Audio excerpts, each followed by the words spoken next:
Hey, welcome to the Creepy Villain MMA show. I'm your host, Creepy Uncle Nick, and that's Dylan the Villain. outstanding. We had a great weekend of fights with UFC 133.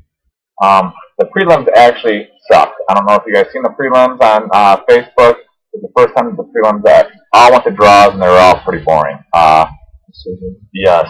But the main event was pretty good. The Spike TV was pretty good. Alexander Gustafsson beat Matt Hamill. Boo. And Matt Hamill actually retired after that. I agree with him retiring. He was saying that he lost his desire to fight. And to be honest, I love Matt Hamill, but he was fighting off of heart and desire. And when you lose your heart and desire to fight, it's probably time to retire. Yeah. He beat all of his big opponents with just straight up heart. And it's time to retire. Yeah. It was sad though. I liked watching those fights. Yeah. He had some good fights with Bisping and Keith Jardine and Ortiz. I didn't think he was going to win any of those fights, and he proved me wrong on every single one. Yeah. But it is sad to see him. Yeah. The fight with Gustafsson, he looked not. He looked like he didn't rampage. Yeah. No motivated for it. Kind of garbage. Yeah. Chad Money Mendez won. He should get the title shot next against the winner of Jose Aldo versus Kenny Florian. Yep. He looked okay. He won the decision. They said he thought he had a broken hand after the fight, but it's just fractured, so he'll be okay.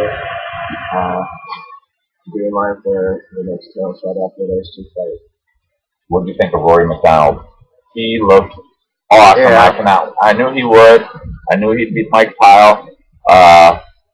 And man, he destroyed him. It was a TKO in the first round, which I called.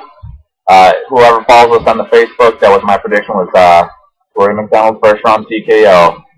Yep, and Rory McDonald, Mike Pyle came into the fight saying how he was really motivated, he really didn't want to be a stepping stone for this kid, and now he's basically a stepping stone. And Rory McDonald is a star on the rise. Yeah, Joe Rogan was saying that he's got more potential to be than GSP. I don't know, but time will tell. He is awesome.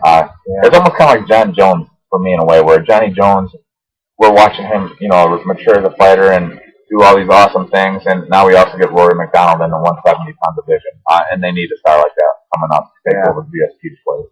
And he said he would fight John Fitch, because John Fitch has been complaining for opponent. I would actually like to see that fight. Yep, me too. You know what? Maybe he can get an interesting fight with John Fitch. Who knows? Constantinos Philippou beat Jorge Rivera. Stop hitting the table, please. By split decision, Jorge Rivera looked like crap. I don't know, man. Jorge Rivera said he's not going to retire.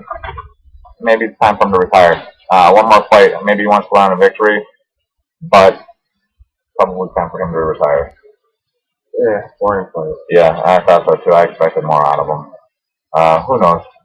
Brian Ebersol beat Dennis Hallman. I don't know. He got victory. He wound up winning submission of the night, even though he didn't submit him.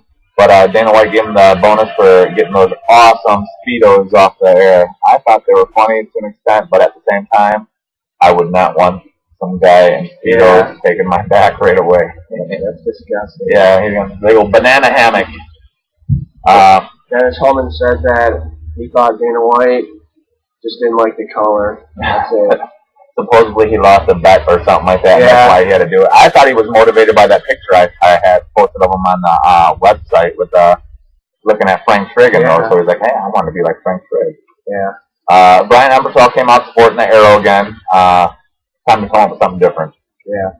The arrow is still kind of funny, but something different. For two good wins for him. First round TKO, yep. He beat Chris Lytle last, and now he just beat Dennis Hallman. Vitor Belfort. And like we both said, Sexy Yama is tailor-made for him. And that's what that was. That was Vitor's fight. If he would have lost that, Sexy Yama stand-up ain't as good. He's not as fast. But all he does is stand-up. Yeah. Dylan, you said it perfect last time, is he's supposed to be known for his judo. He never uses it. I never see him use his judo. Nope. And they were saying, oh, at the very end he hit Akiyama with punches to the back of the head. He was out already. Yeah, he was out. His face was face down, ass up. Yeah, and did you see the one that was actually closer to the back of the neck than anything? Yeah. I've seen. But he was out, but very impressive for Vitor. I don't know if he should get a title shot, but probably another fight. Yeah. Yeah, I'd say another fight or two, but really, who's in that division that's going to offer a fight for Anderson, really? You know, he's kind of running out of opponents, and I think it's about, you know, if they give Vitor like a Bisping or somebody like that next, give him a title shot, I think, especially if he destroys him, because that, I mean, it wasn't a freak. I think he would lose to Anderson Silva anyways, but that he looked okay when he was coming out against Silva, and then just got a kick to the face and went to sleep. Mm-hmm. Rashad Evans beat Tito Ortiz with a knee to the body. Rashad Evans looked fantastic. He looked really, really good, I think. That's the best that I've ever seen him look. And Tito's not, I don't really consider him a top dog, but he's no slouch. And if you look that good against Tito, you're pretty good. Yeah. Rashad actually came in, and Tito was looking like way taller, way bigger than him, and I was, and when he had a guillotine on Rashad, I was freaking out. I thought it was going to be finished, but but that knee to the solar plexus, you could see it on his face, was pretty devastating. You know what? Actually, the fight reminded me of is when he was going against, he started getting that punches from Rashad. He kind of did the same thing like he did against Chuck Liddell. He just started covering up, and it didn't look like he liked taking no one likes taking power shots, but he looked like Rashad's power was really affecting him. I'd like to say congratulations to Anthony Childs for winning the Facebook competition. Mm-hmm. Your picture won't be up there very long. I will beat you this week. You can count on it. This week we have the UFC Live on Versus, which we have tickets for, and we're going to. We're doing all the stuff leading up to it. We're going to the open workouts. We're doing the weigh-ins. We're going to autograph sessions. Hell yeah. We're doing it all, and I can't wait. I have a big stuffing boner right now thinking about it. The festivities actually start tomorrow, and Friday night we're going to be there Saturday, and Sunday is all us up and watching these fights. I can't wait.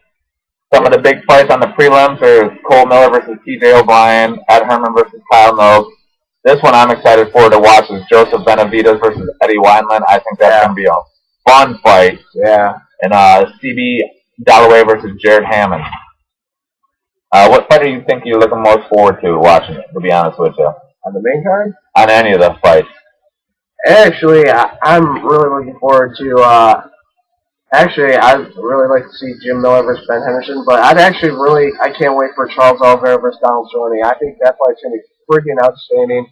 Cerrone's stuff is like, it's top. I think it's really great, and Charles Oliveira's ground game is awesome. Great minds think alike. Those are the fights I'm excited for, too. The main event is going to be awesome, too, actually, because they're both stand-up guys. Chris Lytle's stand-up is, I don't really think it's that great, but so be it. Yeah. We're going to start off with the main event, discussing it right now, which pictures the best wrestler in all of MMA, Dan the Outlaw Hardy, who is 23-9 with 1 no contest, with wins over Mike Swick, Marcus Davis, and he's on a 3-fight losing streak, losing to Carlos Condit, Anthony Johnson, and GSP. He will be going against Chris Lights Out Lytle, who is 40-18. 40-18. And he got 4 draws, though. I don't know if you've seen that. 4 draws. That's a lot. He has wins over Matt Serra, Matt Brown, Brian Foster, and Paul Taylor. But he has losses to Brian Ebersol, Koscheck, Matt Hughes, and Thiago Almeida. This is going to be a fun fight, I think. I'm personally going to pick Dan the Outlaw Hardy only because I think his stand-up is much cleaner. He hits hard, and he's going to test Chris Lights Out Lytle's chin. And he does have a good chin, but I think Dan, there you go. But I think Dan Outlaw is going to be just that much better, to be honest with you. I don't think Chris Lytle's got the wrestling that, and as you can see by the picture, Dan Hardy is a wrestler, so. Yeah. But I'm going with Dan Outlaw. I'm going with Chris Lytle. They are saying how this might be Lytle's last fight because he's thinking about retiring and going on to politics and stuff like that. Oh, yeah, actually, I did hear about the politics. I remember his last fight. Yeah, that's what they were saying, but, so, I'm guessing he wants to go out on a win, so I'm going with him. And he's got the most fight bonuses in the UFC, so I'm going. I just have a hard time seeing Dan Hardy lose 4 fights in a row. We'll see. The next fight goes against one of my favorite fighters, Jim Miller. As you can see here, completely destroying, I think that's Max Danzig. He's 20-2. He's on a 7-fight win streak with wins over Tomas Chalaroos, Charles Oliveira, Gleason Tebow, Mark Bocek, Matt Danzig, and many others. He's got one loss in the UFC, I believe, and that was against Gray Maynard. His other loss is to Frankie Edgar. Oh, yeah. My only thing with Jim Miller is he does have a lot of great fights, but don't see very many of them against the top guys in the division, like the top guys in the division. He hasn't gone against DJ Pence, Guidas, Joe Stevenson, a lot of those guys. That's my only question on him. And he'll be going against then Smooth Henderson, who is 13-2, has wins over Mark Bocek, Donald Cerrone twice, Shane Waller, Anthony Njokuani, and Jamie Clivety Varner. And he's got losses behind him. Yes. Ben Henderson is fantastic. I think he's a good fighter. This is a hard fight for me to call, to be honest with you. I don't know who to pick on this one. My heart says go with Jim Miller because he's, or my head, I should say, says go with Jim Miller because he's awesome. He's good everywhere. Yeah. But I think I'm going to go with Ben Henderson. Something's telling me that Ben Henderson is going to win this one. I know he's really hard to submit, and I think his stand-up is better. So I'm going to go with Ben Henderson. I'm really having a hard time with this one, though. So that's my pick, Ben Henderson. Yeah, this is a tough fight for me, too. I don't know, something tells me this is going to be an upset alert, but I really like Jim Miller. His submission game's awesome, and so is his wrestling. And his stand-up's improving dramatically. And I'm going to go with, I think I'll go with Jim Miller with split decision. But I can see either guy winning. Yeah, that really is a tough fight to call. I can see either guy winning. I wouldn't be, I'd honestly probably be more surprised if Ben Henderson won than Jim Miller. But something just tells me he's going to take it. Yep. Next fight is Charles Oliveira, who is 14-1 with 1 no contest. His one loss is to Jim Miller. He has wins over Efren Escudero and Darren Elkins. His no contest is to Nick Lentz, but he was kicking his butt. What happened was it was an illegal knee. That was his last fight. It was an illegal knee that they just changed to no contest. Yep. He was kicking his ass, though. Yeah. It wasn't really even that close of a fight, I don't think. And he will be going against Donald Cerrone, who is destroying Rob McCullough, but he's 15-3. He has wins over Paul Kelly, Wagner Hosha, Chris Ardecki, Danny Castillo, and Jamie Varner. And he has losses twice to Ben Henderson, and he also has a loss to Jamie Varner.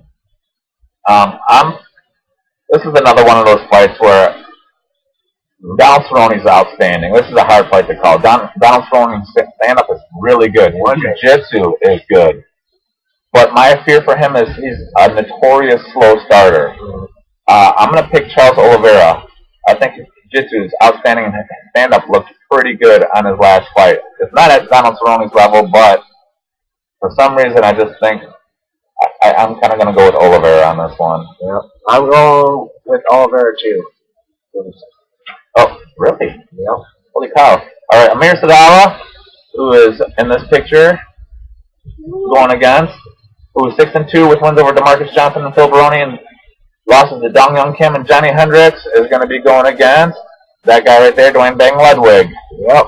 28-11. I'm going with Amir. I'm going with Amir, too. Look us stuff on Facebook. Get into our contest. Yeah. And I love Uriah. Shut up! You're so fucking good. He doesn't even like you, Uriah. He doesn't like you. He tells me all the time he doesn't like you.